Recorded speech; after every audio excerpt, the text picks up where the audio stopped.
This There is was right. a lot to, oh my God. This is right where we were driving. Part of a tree hanging from a power line. This is right where we Talked to just some came people through out a here. few minutes ago. Yeah, it's bad out here. Who say they saw, it sounded like a freight train coming through, and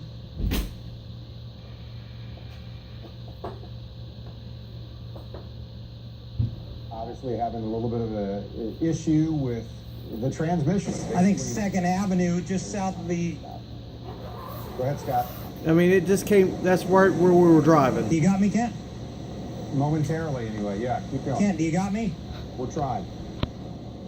Okay, yeah, I'm sorry, Kent. Yeah, Hey. it's a bad out here, so wouldn't be surprised All if right. our transmission keeps breaking up.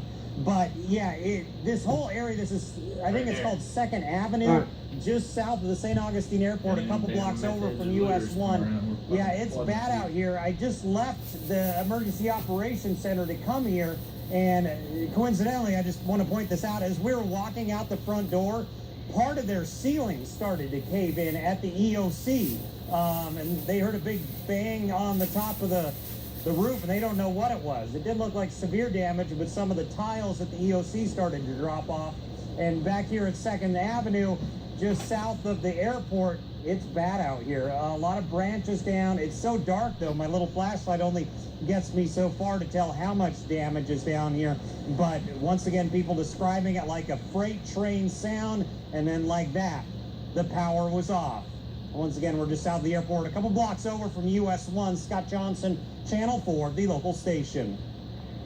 All right, Scott, thank you. We're going to get a better idea now, a wider picture of where Scott is, and see how that is in relation to the effects that we're feeling from this storm in other areas as well. Rebecca Berry is joining us from the Weather Authority. Rebecca?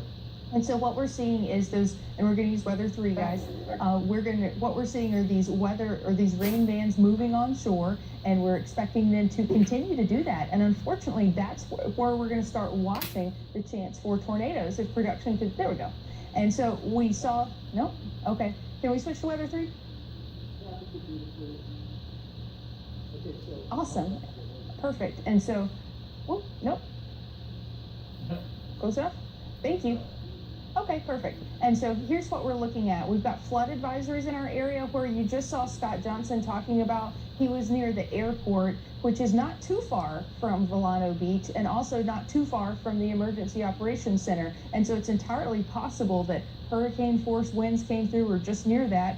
They did measure a wind gust upwards of 50 miles per hour at the St. Augustine Airport. 63 miles per hour is the update near the airport, and so that's right on the line there. That's definitely tropical storm force, not quite hurricane force winds, but everyone's under a flood advisory through 11:15 because of these heavy rain bands moving on shore. We're not seeing any tornadoes right now. We're monitoring some areas.